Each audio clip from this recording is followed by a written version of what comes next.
Hola curiosos y curiosas, hoy les voy a contar sobre el examen de inglés, el IELTS, qué es, cómo se rinde, a quién le sirve y para qué hay que dar el IELTS.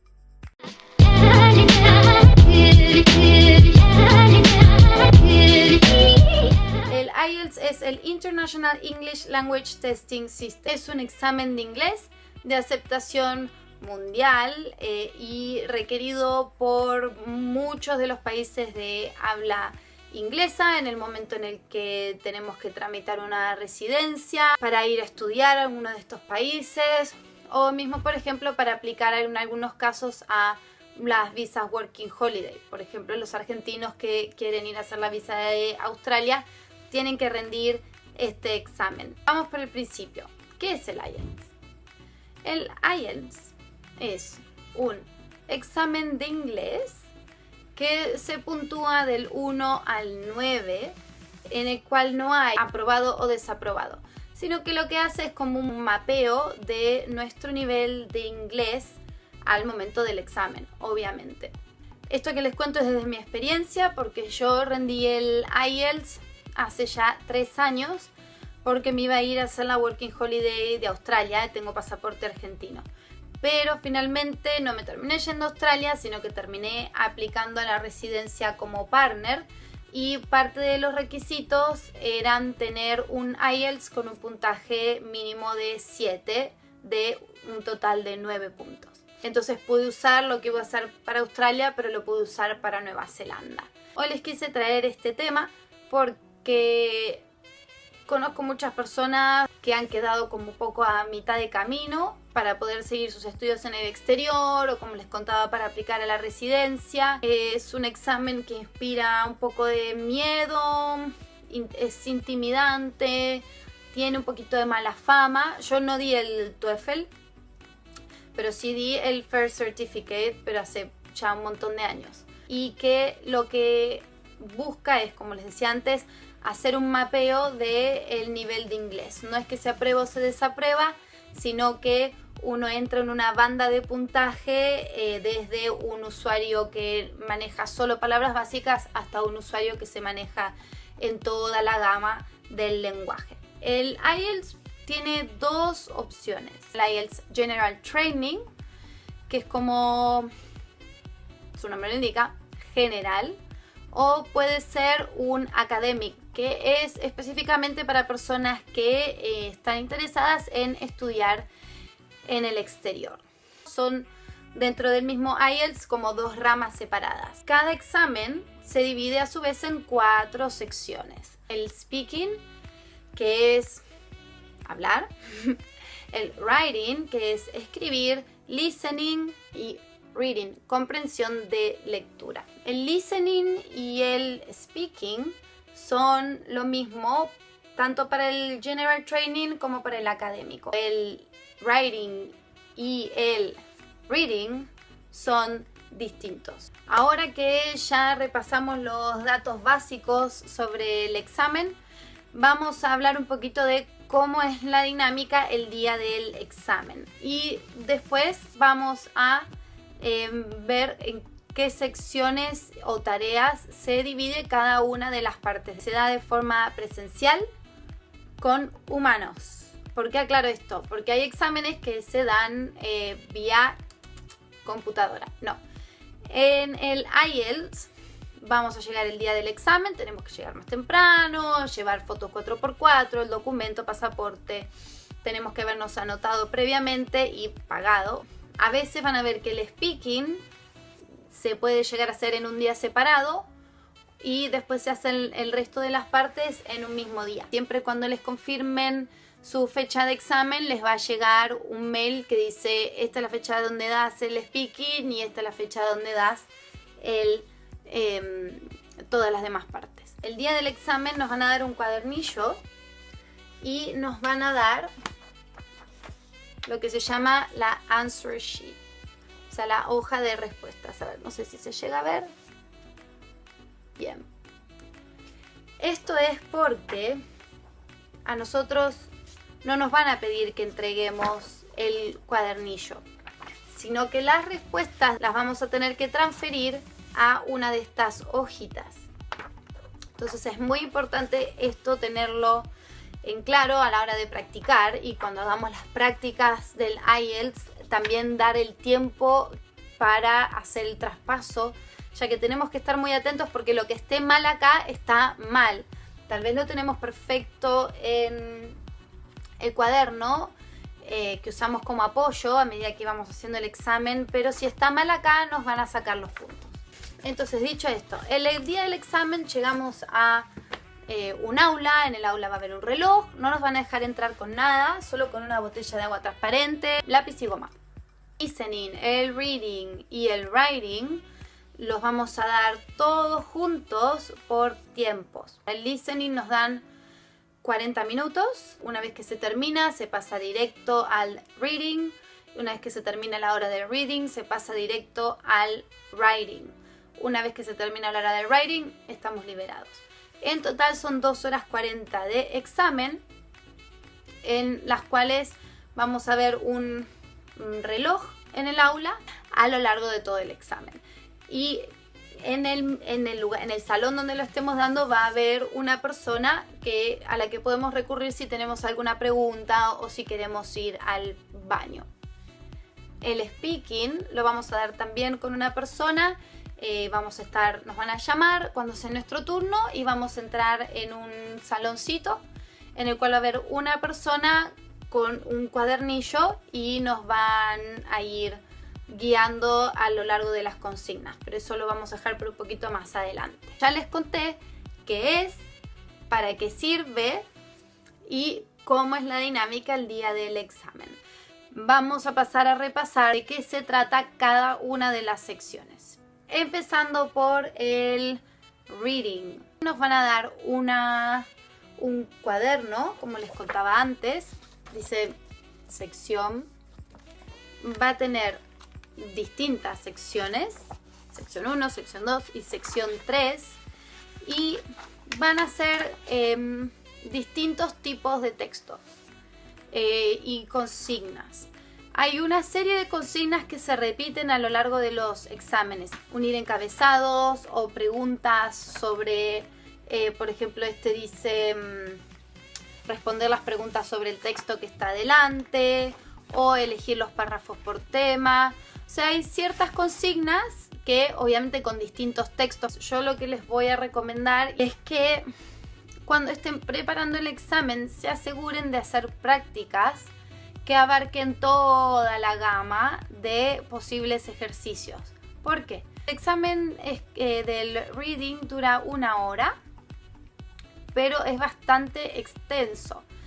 Son aproximadamente entre 2.200 y hasta casi 3.000 palabras que tenemos que leer, digamos, procesar y responder y pasar a nuestra hoja. Es muy importante entrenar al cerebro para poder escanear el texto, leer y encontrar palabras claves, temáticas o dónde puede estar la relación entre la pregunta y el texto.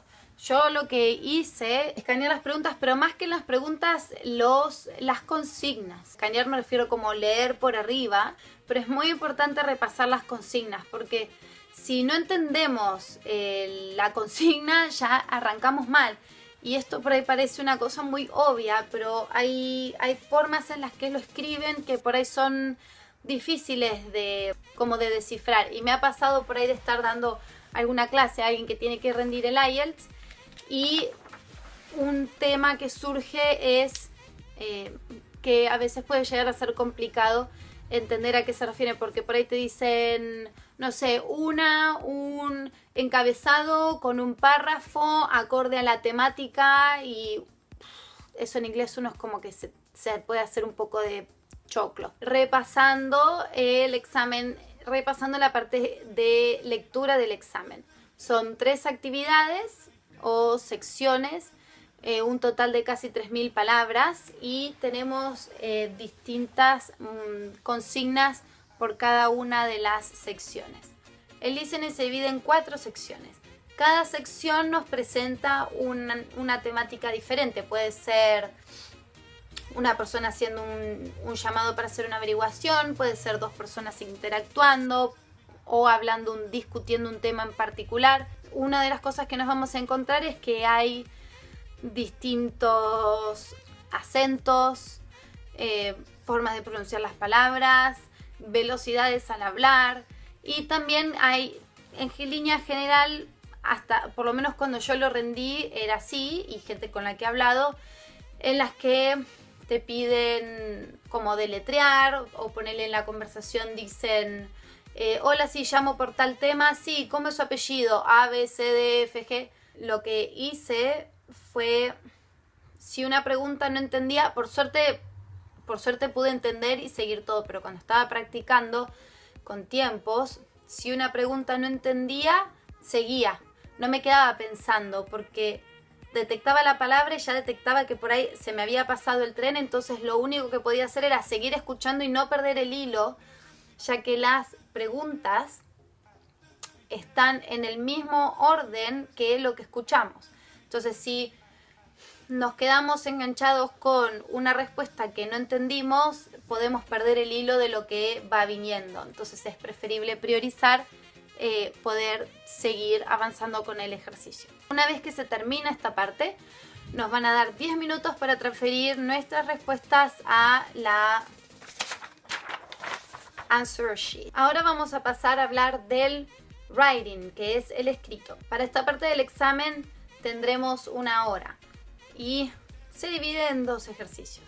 Generalmente lo que recomiendan es que usemos para la primera consigna solo 20 minutos del total del tiempo, y para la segunda consigna, que es más difícil y más extensa, 40 minutos. En el primer ejercicio nos van a dar una consigna bien específica. Por ejemplo, acabas de comprarte pasajes de avión para irte a Nueva Zelanda, pero surgió un inconveniente y tenés que pedir un reembolso. Describa la situación, describa de dónde usted es. Entonces es bien estructurada, y lo que tenemos que estar atentos es que el formato sea como una carta. Y en la segunda tarea de esta parte del examen, lo que nos van a pedir es más como juicio crítico u opinión. Con el surgimiento de internet, las familias han perdido comunicación y las escuelas ahora ocupan el lugar de las familias. 1. ¿Usted qué opina? ¿Cuál es el futuro del internet? ¿Cuál es el futuro de la familia? ¿Qué consejos le daría a los niños del futuro? O sea, es más como una consigna en la que tenemos que pensar y desarrollar un juicio crítico, y generalmente se expresan en nuestro propio vocabulario, pero un poco más formal. Y esta consigna también es más larga, nos piden 250 palabras, que en general uno escribe, esto como es escrito a mano, en general son 10 palabras por línea. Algunos consejos para esta parte del examen. Lo he leído cuando estoy investigando y también lo hice yo misma, y es que se recomienda leer las dos consignas primero, pero hacer primero la parte 2 porque es la que nos va a dar el mayor puntaje dentro de esa sección. Y es como la que tiene que estar mejor escrita. Está bueno tener en cuenta es que no hace falta que escribamos de una manera muy extravagante o usando pasado perfecto y futuro y presente y would, could, todas palabras exóticas y difíciles. Lo más importante es que tengamos coherencia y una estructura que pueda apoyar lo que estamos escribiendo. Con esto me refiero a que esté bien delimitado el principio, el medio y el fin. Por ejemplo, si nosotros no tenemos tanta práctica moviéndonos entre distintos tiempos verbales del inglés, es preferible usar 1 o 2 tiempos, pero que sea coherente y que esté prolijo y que se entienda. Eso es lo que les importa, que se entienda y tenga una estructura fuerte y tenga coherencia, y que la gramática sea correcta. Y con esto pasamos a la última parte del examen, el speaking. Ya estoy cansada. El speaking se divide de vuelta en 3 secciones. La primera sección es como más introductoria, en la que dice que nos van a preguntar algunas preguntas de nuestra propia experiencia. cómo nos llamamos, de dónde somos, que hablemos sobre nuestra región, y en general esta parte lleva 3-4 minutos.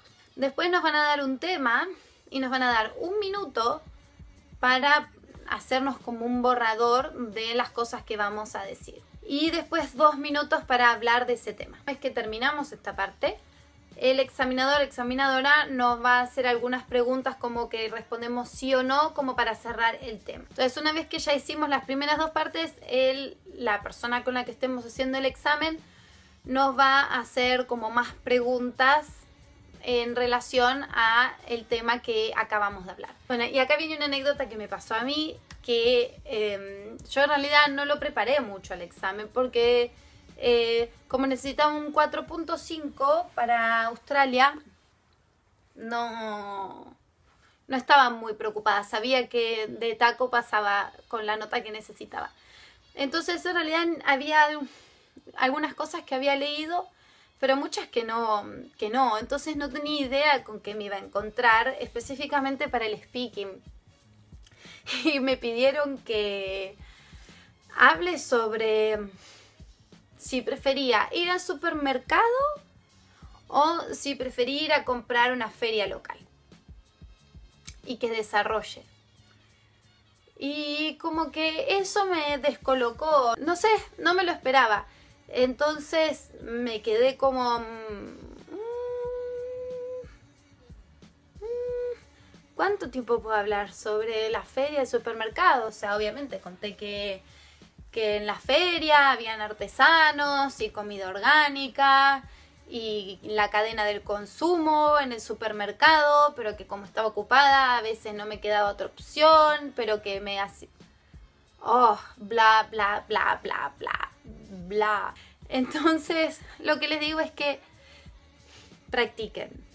Practiquen, practiquen, practiquen. A la hora de dar el speaking, si hay algo que no entienden, pregunten, porque es preferible que les hagan una pequeña aclaración a que no hayan entendido la respuesta, o a veces pasa que uno está tan nervioso que no escuchas lo que te preguntan en realidad. Escuchás lo que querés escuchar y después uno no para de divagar. Bien, entonces ahora que ya hablamos todo este choclo de cosas, les voy a dar finalmente algunos tips y un breve repaso para que puedan preparar el examen con mayor confianza y logren su puntaje deseado. La preparación del examen es importante, pero no solo por el vocabulario, sino porque es todo con tiempos. Van a parecer como mucho más en general, ¿no? Más acotados de lo que usaríamos en líneas generales para hacer las mismas tareas. Uno de los pilares fundamentales es entrenar al cerebro para que pueda articularse y pensar a la velocidad que nos exige el examen. Mi recomendación es que primero empiecen practicando sin tiempo para familiarizarse con los distintos tipos de consignas. O sea, el listening lo pueden escuchar 2-3 veces, el reading lo pueden hacer en 3 horas si es lo que necesitan, lo mismo con las otras partes del examen. Entonces, una vez que vayan ganando confianza con eso, pueden empezar a introducir bandas de tiempo. Si vieron que las primeras prácticas les llevó 2 horas hacer el reading, después pueden introducir, hacerlo en 1 hora y media, después hacerlo en 1 hora y cuarto, y así practicar, practicar, practicar hasta que logren hacer un puntaje satisfactorio. Las respuestas de las prácticas las van a tener. Entrenar al cerebro para escanear y detectar información clave, no tener que leer absolutamente todo, eso es importante. Después otro consejo es que le presten muchísima atención a las consignas. Estudiar las consignas al igual que estudian para el examen. Cuando hagan la parte del speaking y cuando hagan la parte del writing, estar bien articulados. Expresarse dentro de las medidas de lo que ustedes manejan. No usar el momento del examen para expandirse para todos lados. O sea, la práctica lo que les va a dar es un entendimiento de en qué nivel se encuentran en su momento presente. Cuando estén preparando el examen, si lo hacen si van a un curso, o si lo hacen con una profesora particular, o si lo hacen ustedes mismos, hay una hoja que describe como cada punto, o sea, del 1 al 9, que es la banda de puntaje del examen, que describe como las características de cada punto que se da. Por ejemplo, te dice en la banda de puntaje número, el que saca un 5, tiene un nivel intermedio a la hora de expresarse, pero comete errores gramaticales y se confunde los tiempos verbales, y es bastante específico. Teniendo como esta guía de cuáles son las características de cada puntaje, nos puede dar una idea de en qué momento estamos y cómo enfrentar el examen. Así que bueno, amigos y amigas, espero que les haya servido mucho esta guía, que fue bastante extensa pero práctica, y siempre aprender otro idioma es algo muy útil. El saber no ocupa lugar y siempre es bueno expandir nuestros horizontes. Eso es todo por hoy y los despido y nos vemos la próxima. ¡Chao! Porque solo van a tener las respuestas de las van a tener...